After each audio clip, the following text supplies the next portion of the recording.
Chaka jo kwar bondo koni chia ware chika jien chika warol chienda. Ko go dang te mi de wacham mi de wondo ngat ken. Chika wona wo ken chika jien wo ka rol chienda wa gat ken gor me cham katin ko rol chienda te ka luok. Te ko kon maton me cha no ngane de koni chal ken e gar kur galwa. La ka chwaje kane de koni tran ka duor. Bro ko magoro go be no ngat ken. Cha yora e mo ka ije. Jin pele ni nas. La nei de koni chalke ne ma choy kene ne ma bur. Le ngaje gwa yene de koni chalke ji wesa kobo ka gat tempa doy. Cha jo jin pele na cha jo cha pele ye. Munu wajen nei tato chi ga jien. Angwala mo je ga tella me de te poinde. Te bi kwor de te poinde ko ngai je wo chi ji ku me benchang. Nyura la chap me tella me de te poinde. Cha jo bi kwora bi ngun kula lame. Ba ko ka poinyo tame ka kuine ndo kona chaka tiga ji kala rije waje ne chiga jian chiga wo rol shienda che chiga wo ka wuror county bilo ben kor ka walga bilo me do bi walo ki kor bo ka joke ki kor bo che la me de cha kamrar che la tede ne tin kona chal ka ne ma bodol kana ma chocho ka ganun ko waje ne chap a jen me ne chap nyure la chap tele me dong me de je kana ide kona chalke ju koi talfa ka tembe je kui ne ide kona chalke ji ayu nyure la cha mete chiende sia kamala ke ji ayu la re kare nas miti ke du ne mete ji cha e gwera kan mane jen ba janong bala ne ide kona chalke ji ne salfa me cha Allah me cha nang kine ide kona kwale chole ji doar chi poinen kwar chelonien me chalonien ka bada chalo waka walga we kor biide we bide we je lor ka we roda ti ngum kabje ngum chalel so me che chop en changa mo chang matana ke dol re ka walga kan kwara la kwarbo ne ne to kono chale chiempa do dinai kanan do wajen ba chop gwadola chieba wanyam ne te kon te chala me de chawa peken Chwachu kaba kan chuertin koni chalka wan ma bodol kana dol me chalka ma chutuam cha kaba kan ne wana mo kana le chup wana na taji kuma takatin plane de kono kula chap tin dol ke kuma kel ko kan chap dial la ka bare la chap ta ga dana kite kan ji wesa kobo akano kono ba ko nyura la chap tela kumba ka support yin kum daro antame Rame jena te ko kora la waberet ba wako wada kon ba ka nyur ka gat ko ba ka lot ko lat kwa ka pele e kuma min jiya na tuna and then me cha ngai wache chobre ka wal ga cha kap ki ma cho cha na cha ka ja ka na ma bodol kwa kap ka chwa la re gar bi cha na ka wat cha kwar cha wa ka ba kan cha yen cha la ka sijin en changa da ne chup je cha la ro chen cha doi cha mo yetu kurngwan le nga go chi yetu jara ngwan yo ka yetu kurngwan cha doi ka doi me din me cha ngwa maneriam kwalla benanga ar ko ro e me cha je gor wa bala da gat kunu kono ta ka yakel ka wal ga yen ga da kono ta kuchunga ramete ka ngai mo go gon dolo mo minte chunga ka ji chunga ya na kana ata ndo ro to dane te kam te ka kana liya la ka je waje na ba chana ba la waje ne te ka cha wo do ya ma bodol kana ma chuchuong jo na ga pa do di na go kwarun yene do kon te wikier kwarun ka gadun ala kwar bo cha be nyur ker ka cha ka ba ma chu kana gur ma cha ka ma bodol ma ro to dana te me jare do ar ka wat ala waje te kam les kana te ba la waje ana kan cha tonga kan ka doi ba la wege yo de teka mo de la wajen sia clear kwa jaw me kwa jere no ye yene do kono chal ka jinas sin kono te pinchen wonna me jen sia kume rameli bro do gware mete tin ka choro do ga chap kijina sef kana ite kono chal ka ne ma bodol ko kan chap ya la kono chira nyor ka nyora ba mo de tel waja da baken ke to on ta mare do arana wokan lawte karama pe ka rodien ki wurma chalka ma bodol kana wurma chalka patot cha la tin ken wo ken ba ga lo ka ba ka pe ken pe kare gan bal pe kare chenya bien gwa chi ka pe tin ta me rol shienda ko chol kana account dien kan county da ro ti ta ma ko ka sapa ringa long ta da wuri ma chal ka ma bodol an kwala barare ne cha liya minen ka ben cha jala pal ka puon yo ne yen cha to kon to gwa da mo en go gwa nan ta yen tin chene da kon ta yen kel ka kan ta me chi ku me dun ka ku me nan chi ku ma mala e ku me les me ne ran ka ne diatin kon de la re je che bu lo ka kor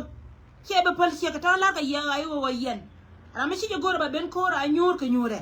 kon ko kon ku me cha bala da kan no ko wotela kana pal ka ye kan yen cha ko gor ka je wa ba yana atame yene ko ni chal ka ga pa do ni na re me ni changa da na shi a wo chi na rodin wale rai duar ma chal ka wesa ko bo cha ya sairar ko ku ko ka yen kwar ko cha ya kam kwar kur mulo no wajen ponen ta me liya di da ka ye ko wajen gor ka je ba ya dop han ma bokula la ye min ba la ye jenen mulo no go kwar ma aliu ka jen pon da ngaya gwan liwutin akwar liu ka ngaya gwan liwutin kwar aliu ka ngaya gwan liwutin yen dol di altin kono go yen na wikier akwar liu ka ngaya gwan liwutin ko won melat ka dol ma chal ka ma chi ton ka na wur ma chal ka ma bodol be ko wajen doran ba yinda da be ko go doran ba yinda cha na be na shi ka jo manara min yor ka nyure yen dol dial akwar liu ala won le mana ma cha na nga ma chi tuongo mi shi ma chi kana ma bor chi ka la jang a pe ka ga lo ka ken ka na ka ke akwar liu ka liu gwa ngaya gwade yen dol ti kono chal ka dol jagwel akwar liu ka ngaya gwade mira ma chi dul pin ngaya gwade so yen na de la na ma ka de nom ne ye biro ide man do den ba waka nya lew bilio nya bilio ne nya lew chenga da na chaga do campaign ke jon wi yol chali ma wachi barar ka chi wiye kina jo go chi gonye che liwe jena mai ke kwar gadu me da na kwan ke jelon lo kwan gur mi chal ke ya gai ko ka me kwan ke na gadu kietel gande cha da bla tutre we ka ko be go kwar a chak a jiram kel melanyal che jin wut che ka gon ban me che mori cha jin na nyur che nyur kel ya na chawdu cha ji man moda gan mor dial pon dian kan dial kan gan mor dial ai mondan tor mi chal ke yidit che yidi re mon mi chal ke re lo ka ke lu le se re lo ko jin cha ji ko re lo ka sidab ka gad na ga lo ka me chi ben ka ko bo kan ji ko ba dial na ka west amani east cha ji na la tut je na kula ta ka tore cha ngai me cha ga do kam ko cha we chi nya le o chere ke borbos ci tora mo ci barar ka gan mor no onan wala mi ci dor ko beno won jin poy ni jin nya lew bi lew ko la nyal te ka mi abe na chang mi chalu wa bi liano mi bi nga do mena na cha kula kam ne jin nyal be lutin ka ba ga tu ni tila ga da mor bi ka liw ti de ka jin ta me jin poy ni jin nyam boy gwa ko ngwe tino an mi ci ko lar mo de lul nya bi lew ne nya lew chere mo ngodi lul ngode ka mi wiye ko mai ka no kom ga do ka wo ci da mo ro gon liw ne di shal ka ji akoba me kwan ka ga do kan ci ga do ar akoba te ka ruch kana de kono shal ka ji akoba bakan di al bataka palpin me cha ngai wo ya ga ite ka mi no nga kana gorbi ko barwal ko kuel cha pil kel kana reke ka ga di ala kono te ka ko ba tera mi nyir kuel ko ga no kuel ka to mo na ka reality e wur pan ko jene momo mi cha ga kana la gu ni ken ka wangde ci ga di altin ko la ngar ka kure cha kuel ngi ken ci ga di ko di ala ko la tula ma ka pal ko ken cha kuel ngi ken ka kwai ka cha ngi ken ba bel gora mulo go kuel cha ka ponya ga na reka di al doran ke lo ci ma dor na ni cha le dorun yen ci bi liu yon ci yene de ko no kwale cho le ci nywa chia tok duel chien boz karo ada menana maka kuetin maka jero lana nan ke liu ka kuiko wajen chapil kel ka gana reke antema mecha ko to chenga panen wajen cha ga do cha kwan che cha jingi mitega mako bena wala mbiga du kuna kana gad gan mori angum laari ngando nya bilio ko ga du kan meja chot tene chenga pan mecha roda bar ngani chienen ka wang dun tame wajen che chop ka weta kobo che gien pana je che chop ka wat ka dor mechal ka walga an walga ngana che do nya bilio ku go balo rar tin biela ko nyal che balo rar andrame bi lose je jin ngude kamero na jini cha kwor ga du mai ngude ka mi jini na kana jiri gai ngude ka mi jini ko yije la go jin pointu a me cha kam ji gan mori bi pil ni jen ga du den roi ka je ka wo ga du yol kana je wur mechal ka ya gai ko me da na kwa je chika telen tudwei dung me gora na je go ba dor gonye be lo chung da gad gonyo ko gonte ka wuni ti ci gor ka ci ci gwana fiyo gad gon fiyo ka pal fiyo gadu fiyo wano ayeri da na pal ka ne je ka nya bilio wala me da gwa ka kuiro ai ka gojin mo gadu wali wurun kina be bel ka kobe gadu na kuel a changte ka turbil me dai ka ya nyali bu ko da kamna ka wacha gad chaga na raka chakana nya bilio yiti mana me tela ram mi chala ran mila garnyal mila wako front line abe nyen kana reke mite ko kor mi chitwo ngi je gwa history na ma ka kon ngi je history na ma ka kon ai monda na go garnyal mi china reke rom ka chengwa ni la nyure ko waje na do kala ba yodo la wetin chenga pane jene kap kana jen ku ti dole to de dan tienen me roja ka social media cha wo ku ngani luyo ni ji ko ngani me gar jirar ka ri ko me wa pali chenga dan che wo je pente gan che yo moy kana ja kai chance ko bi ku belian moy kana ja kai chance ko bi ku belian ku je ti je chakalat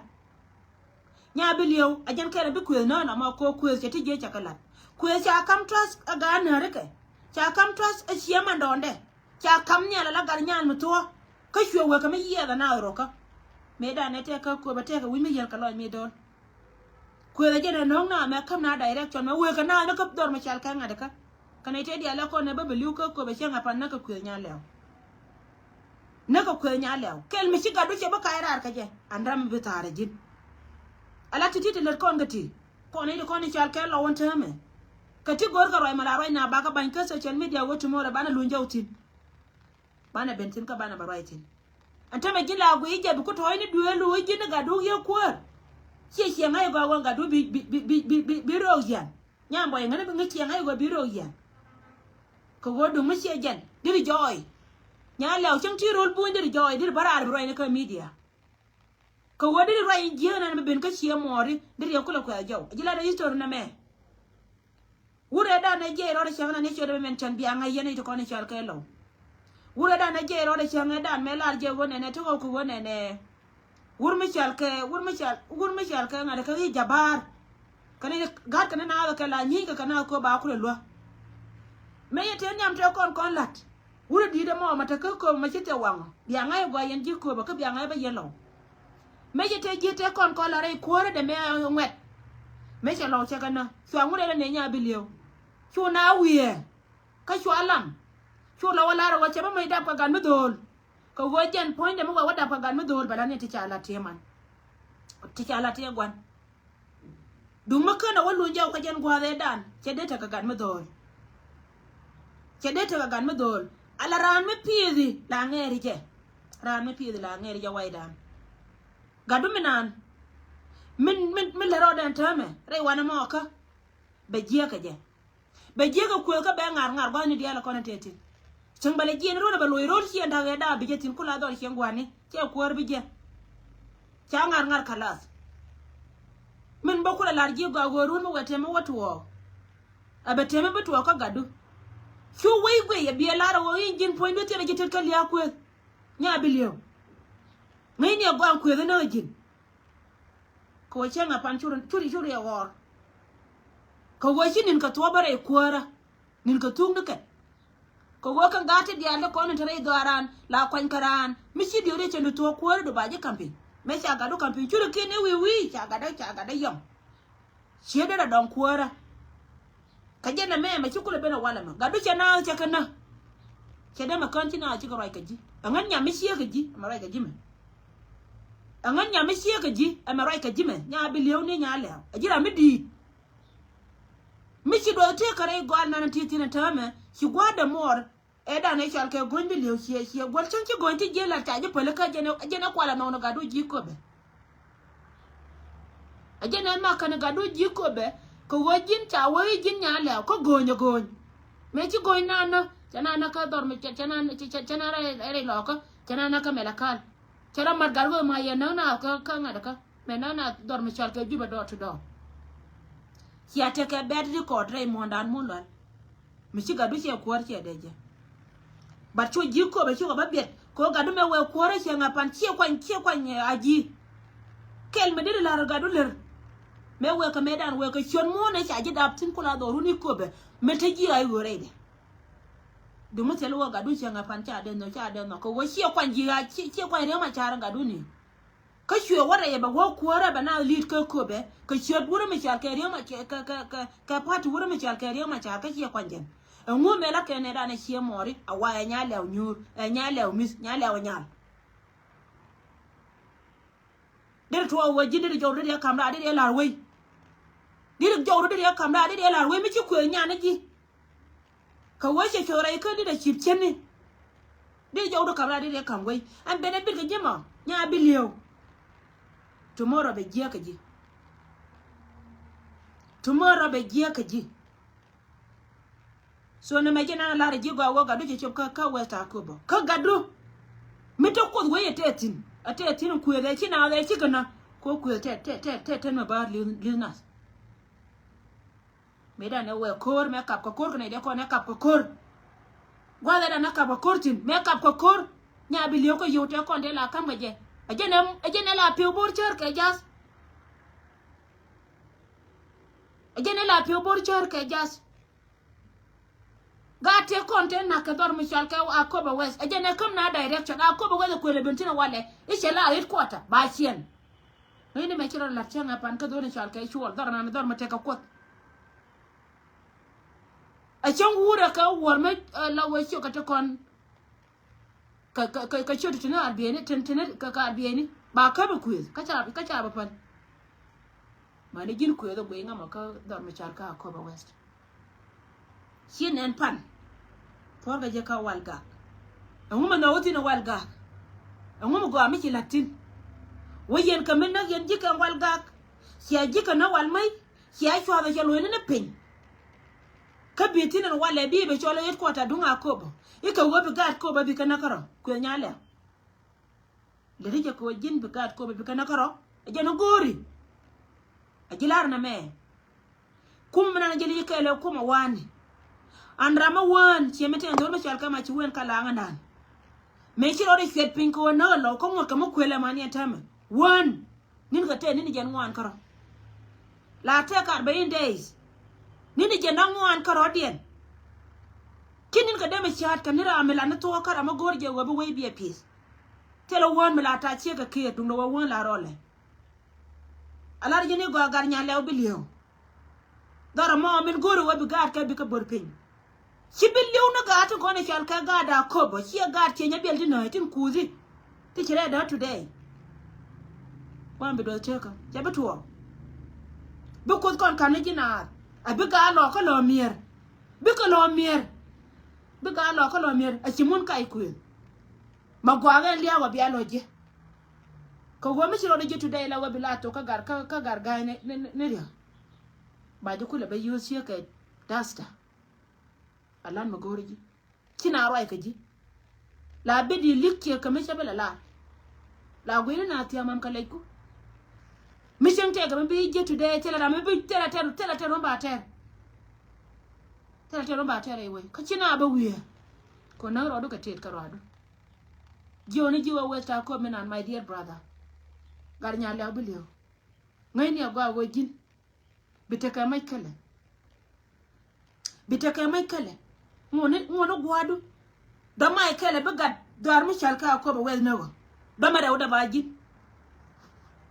a cem ta je moy kay jet do biten gonan ba jet bo ko wil kero ka wil kan bon wal ta larji and mark my word ma betuo go biriam nyo gu pin ko dornano tika mai kala ma ba yene ma chetuo tika mai kala ma ba so na ma jena na la ri nya le bi le daro wo jin nya bi le ne nya le che to de ke ji wodi roi ka gadu kadi bara arba bina jiyo me jin chen mo ngi je gwa gonda be beje kanga da kono liu today kaga tuni tila ga tuni gan more ko jin nyam kel medari ya larban goy wi gwa jin nyam me cha pi dorien me cha ba kam ni kuor cha mai to rol nganian cha mai to rol nga tela gar nyan makam ka kuor ka cha to ji ko be an chia do cha cho du nyor na ma kwa cho ka cha dong na ko be cha dai pi ko ba kwai e je na cha cho le cha ngadan ka gadu ka yene da yen gore je puje wo mate ka liya me be da yen no waje na ba gam tini kun ba la ri chi nya la bi lew liya gam gore na puje wo ndor gwal bi lew ba cho le dor cheni mi shi ka me cha ko la da gon ba gadu ba gon bi nyo ko no ro du wajin bina na ka na ga cha na gon biya o wina rai mon lo ka cha wo ka ma go na jen ka wal yira ala mi da me ma cham ka wala me chetuk để ăn mít buồn có run quăng cái bề mít yo cái chang dar không có đây yo cái chang bề mít ăn chỉ để mấy con run chỉ tết cái bò mít thì cái năng dọc cái chỉ mít pana já cái so chỉ để ala con lát cái thì lát cái tin thầm cái con có con cái wali hana na bên thầm mà đây doaran alia mi gia ngan chỉ to cái này là con char cái gì nhà leo bilio kaya to kan ida kono chal kay gad pa do edina dol banya loye kwata kwatino gorja gor gwata kwartino a kwarti liuche ka jok gor gwata etino so jena ande gorde nyoka nobie mendong dien ai choma woko kon wore dial kon wore menda kon longa tel palapin kon cha kon moy ka roy medin mi chalo go je dina roy dan kamilet kon mi chiran chienen gwana na tetin bienen la de duor biyo kwa je jara mara dere longa bela de je puch lakin mo waka action ka kuilat betel chana la ngoro dan ko wo kon bana la kwany mi te ka mede gwa ka kon la ngonga pain kon wor la ngonga pain kon la gor kona bay wol mi no gondo wala be jiya kame no ri ame teroy ko do randu mala nen ka duor ka tub de waja be na ka binaro de la duor tindara galo medan mete ka gan mete ka rundi jandang rew she te rundi jandang diok abapin tara ja kala ne te rundi jandang wan tara kala ne te rundi jandang die bala galim la wa pien ka nagat atama kan gatin kono kula tepin ka kana kono kwanyi ne didit ti de la da ramate rundi jen bakel jen la gore je da la muno go chira ro la da kirunku kana gwado la le bolu mititin chika la longa ka da ka dictatorship tara ja kana ti dictator ni le kon mi chiko na ling ki social media charier ka te lu da dan gor kono pu ko ku yena na ina dialo kono ngoy kay nyen kena kono lat ka tijia ku yena na wo bi na bi ka yetin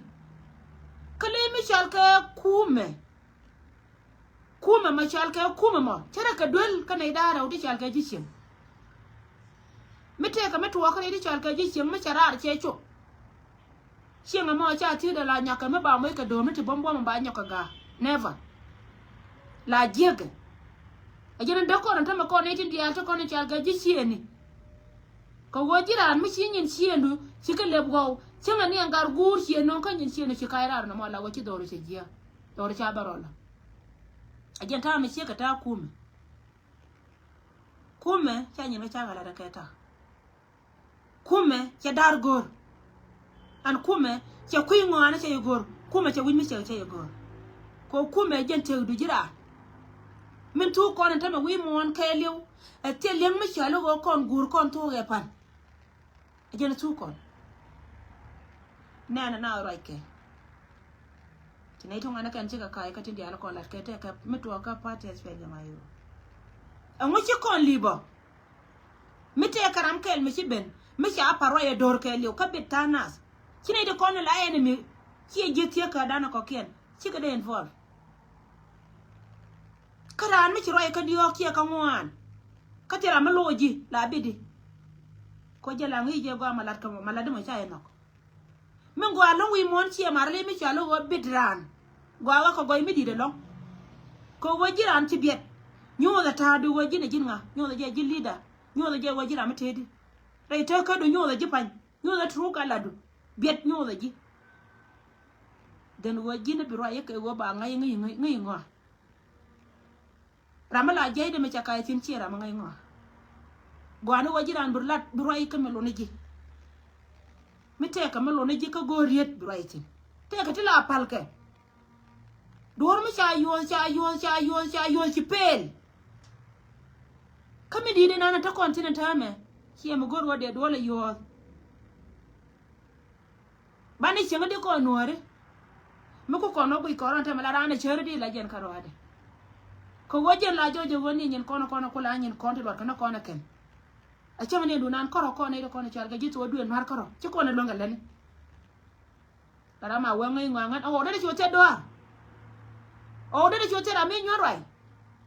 o de ci te ra ma kuy ngo me bala ngi ra ma do die ka wai ma de ko la wai di wai me te do mboro la pal penye la wongan bala wai ne manana la kera di bara la jaka do ba la wongan ba me te ka me cha lar pana da mara ma ko go aka na ga cha linga ne tin wan ci chojen gwade Chabela banyai ka duome jiem bal bata ke yide barar ko to ga balbal kondi al mane chopel kondi al kel ka bane chwaru ka bane chwade to bombom bane tie nyon ba woni we mo ba chobeni an chomna balar ya go akon ta kore ile mulo won ta mata kore ko ra mata konti na chan charan je jin kuor ba gwana na titin ngode stier che jin kuor ko kuor la ga go jin nyure ci setol bi cha ko bikar wai michi kula nyore ci cha ko ci karwai bi kula ngai wajin a jillida bilad way bi kalat mite karama ci dole te bi dole be jey a jena nyol ko na mo ci ko da ko tar jien te par na roden wi ne ko kien te na la ko ci we ci wona ga changda e ko ni na mo e title ko ni gen bada jira mala yen miti gwala mo jin yen ajin yendor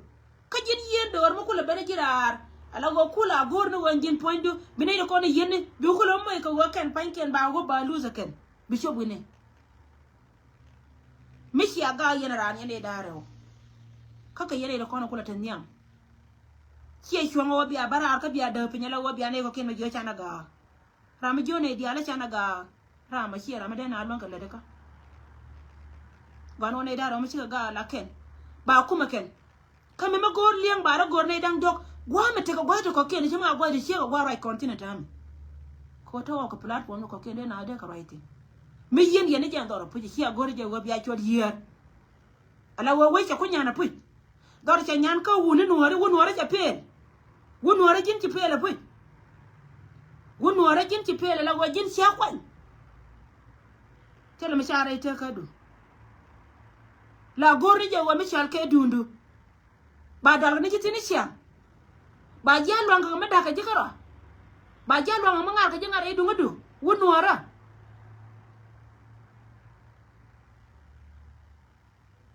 che wude che ga yelo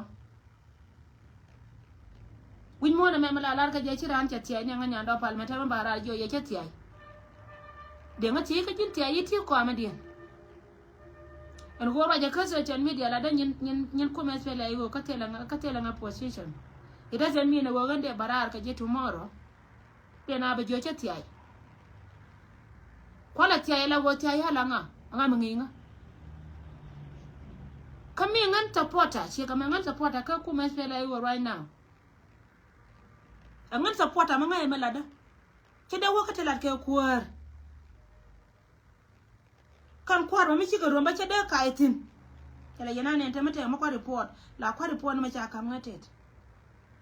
chede kaitin ne me che tuwo na chi wa che lim lianga long ko kon gwal dia la ko no telat kanyen ken tati bat che dengal pes ka je ko la ngai je te mala lat ken daro won wore ci pel ko jin lar ni je baling ngan baling nga lar ni go ngan baling nga mala kara da dien mala kamora da dien mo che de me go me sha lat pane nga che go bi bara run bi bala na campaign ko gori je go bala re jega la yerne dono kina chui and we get tired kon man kon chal ke man wore kina chui tamam tin yalla ko lat ke ka social media ta me dungu ngan pay la kam loy da ci ga de bara to da chen cha lat ke me je ko dore dunda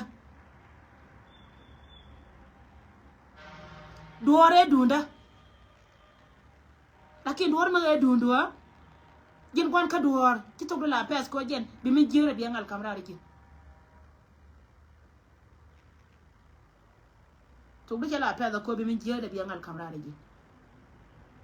kara da din na ci non dai dunga du mu goro bi peace la ka bi je pondu ana mi jema na la di jakarwai jantara mi lida na ma ka gwanas ko ra mi lida gwanas angana ti diala ko nen konke la na la biet la na ka lo goy win mon ko wonta ma chane enemy min gore chane je fulfill ni kon chane kamje run bi ana wona ka wiye ala wachi ala ro lingni chiang tenen bi ya dun mo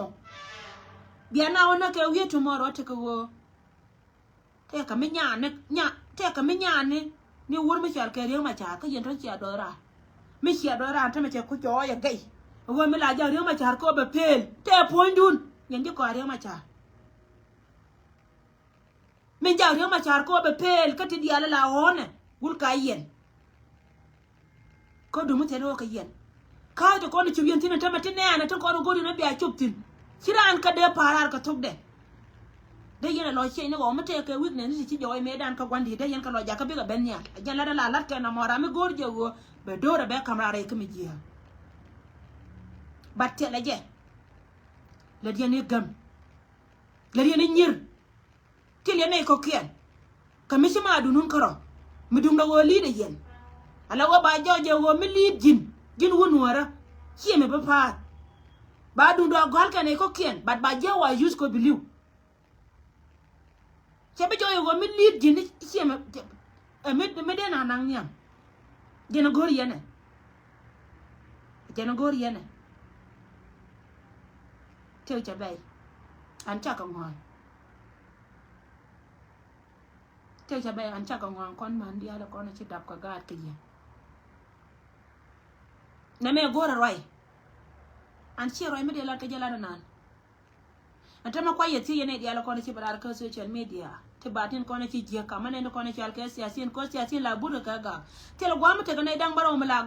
gwa male ni ko ma sel pam budji ka mi dwai ka rodin ga kamni ka kanyen ka mai len ka social media kana ka mai len ka social media ajene ci akula mai rodin ka kingdom dia na te dit kentin mite ga da ro ba ka nan ka kingdom jani min chal ka jien kan te lo beldas biko watin chiwa chika ga ka chiwa chika nyen ka chiwa cha rebel lakin chika bagrar la go kan panken bika bebel ka social media ba leaders ba ka bebel akwar aga titien ko kula supporters kana ma joy ka jur ko go gam ko go ba la ra kan di cha na de lunga ba na leader ka yen ti bi ana ba ngonga de yana lead bi ana roi ku indien yene la yara bi ara be post mi de la ne daraw mi de la da mi de chiora mi dit de yero non chiona teleje mi te ko gwa mi chiarom tin chiala dit la teng no bi adiai ko la bar te da la teng no yen bi agoro yen bi diai ni yen ka bar te da la dinata wujun malle kilia ye yo te che nyan kama ci te ye nyan de la saranda de rodon mara me ram nyon ntele me longa kalen me ci tege nya tila da kan social media ci go lo e nyora la yen tel gwa mi ci na gaktin la gang na bina be kan yeni lo ko na te ga gisini men pal gana ne ko nyalti la do jikara la daga pe be ka tana ke 2 parties ya 3 parties mo de sela kala ji del ko tela ramade changala waje na chaga lakin ramenyon kana ramete cha la ga ka ga be ga nan ka public be nan ka public rama tele cha min ci nan ka public to de jira ma buyi ngamo e dundu elu kara mi ci dundu la nan ka public ci rew ci tena na ta ga ji ci na mana te mi ci da ci kana mana generation ta nyam ci peace we mo ka jira mo kan ce jira ma mal reina yende nore ngai je go wojen ko akon pambe te ka dun an ngon nyanda opal mala ngai je ne mala roina kide ma char pel tele ma kide ma char me la ba chob gode tena me ni ne ya ma char ma ja ka pel ka yen tele na ma ci ko char e dor bum me dor mala nyen kana ka tekke ka be ji mai di do ka joy me de kan ci pa tela ron mi chia mare nyone kur la na ka ya ka bali na long yen kur ngum de pe no de la de pa la kin do rai do na ma wo yen tele dun che kar ka ngai ngo ane ma di de ma ta ka yema che ya ba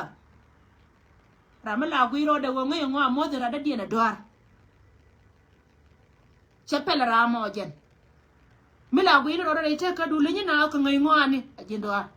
gwan la ma choro de do re ne che ngai kai kan ngai ka ngo jera ma la pi de na mo jena yana len ka jala ba jena bo jena ma gatke ba du was gat ka chan amoy dora me jana me dan ka jurdi ala tit je na kan korun an cika je ne ken je ga yen jen to today cika je ne ko ken je ka yen kama shawa kam karan mun ta ga gadjura ba mun kula ta kai ya ba ce lon ga lana ba ara andir runa to am ka kon makantwa kama ci cho mer beda ka wayen mi xiya ko pa mer xiya ko pa ngai gwa wayen pan kun mete ka do mi xiya tul a xiya ku ka xiya ka job en go che tiar wana na xiya mo inde xiya wo xiya ba jal anai ko ken ka pat ken be jal yen ken nyam ka pat mi xiya ko pa mer na ma wo gwa ga amu xiya ko lat beda mo amu xiya ko lat beda mo da yana sholat beda ngai roi kana ngai ngo ana shay bas ngai roi kana ngai ngo ana shay ba wunu wara shay kibal wunu wara kibal ka bidon la kwan an ci ko gur mi jal gari ma char che waranta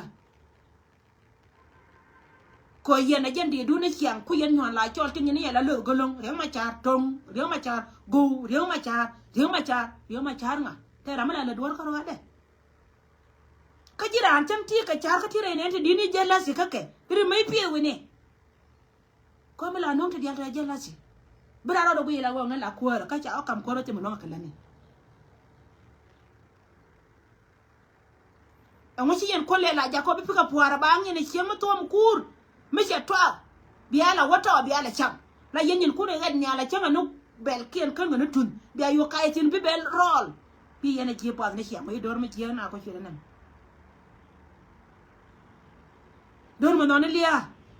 dor mo sia de lo goro waje na de le la wur mo de nyur dor mo sia de lo goro waje na bele la ram be gad ka de go je pier ba da bana gad la da bana liya ka ni sia ram te di na ram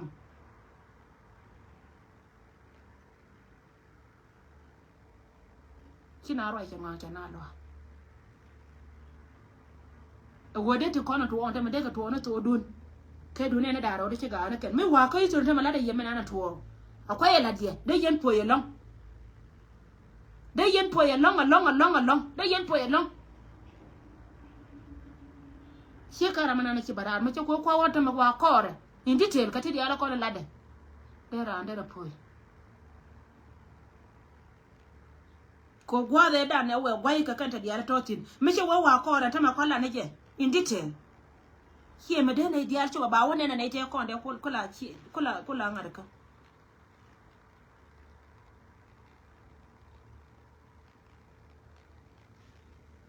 gan mandong bi balok dear la ri ko ta la to lo ko jin wut te jin wut ka wuro go raja ka jawa mo yaga bi balok yaga jin wut please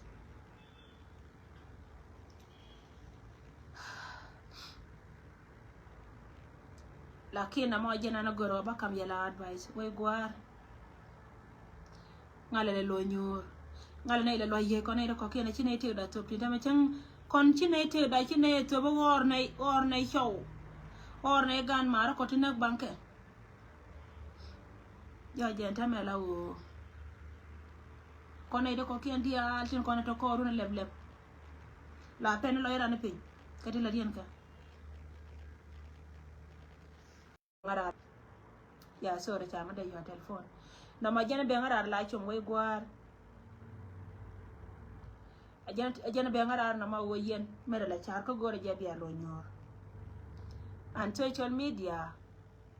tin ron ko social media kati gor ka lien ka we awareness be barar be we be aware ka men chitwo so de tara me do nga telephone long be ne do be ngar ya ajana rongo na ma ke social media la nyin duel kana nyin kume ti shiga nyin de chibra content way gwala na kala na gwala ti char mana wa nyortin mana wa advice mi te mi ci loy du lo jiran roy na karam na ci dor ci lo ka jaka roy ko yen nga ye roy lo dia ra chol nga na me ci je mi chom go je na de ya da ba ya wada ya ri chol ne de bla liem bala ngwan bi je na lo pe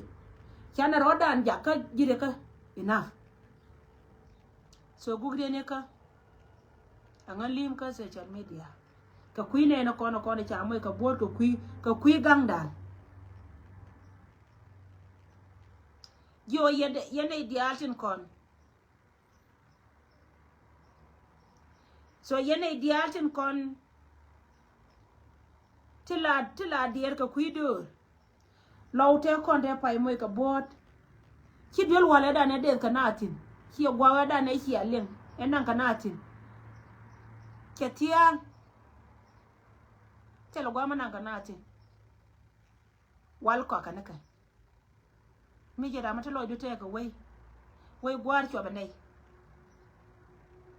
kine ne de kono tol kana ne de ko kene ka kon ne de kono liu ke cha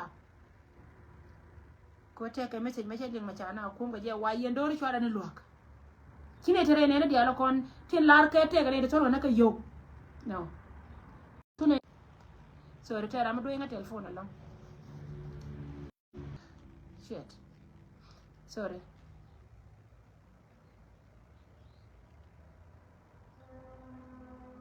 yeah thank you I will Samuel I will later dear baje yodaka so awani gira mane nga gwa matiti no mana tet kon moina gad kon to kon ta bon moina ka madide re do arare lo ka te ka bod re che yor kir kareo yor ka ya kwat ka che yor ka kobo lo ni cha gatin kon ta la jibone liwa ka bod gwa ta ka tin gor ka wala ken tanken ta me ci gaba du pine ke dun ko kan wal kan ka je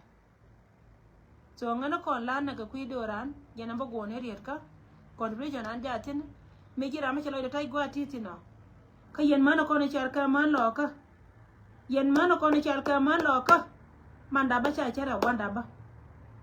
wora kor gan ka chara chuch la da me ci ka me cha kon lan me dana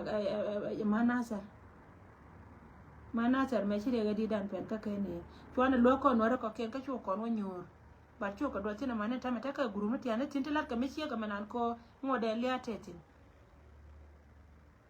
kone de la roje chara ne nyer meti ka US gulda manda na korba yak aram ke la kor lo ka US meti ka Canada ta kon ga gadan ka da mandan ne dole chal ka balgar ke tol shek aram kel melat ka komala kom lo ka miti ka Australia ta Simon you are tating miti rai wai ka Europe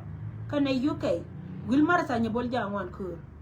ine tindi ala ko na che chol gwa ga mo bia de yen wala lo de yen la de mi che ka wona ka pega lo gorga te dan gad kon tin kon ta pin ka duwar mo da ka me we ka miti de kana na kon je ba ko je ta mo da ka me di de ci ko na ko de ni chana kon na mai lo kon na gad kon ko jen mate ka gad me ci boda ja be te ko gwa de kan nang tin so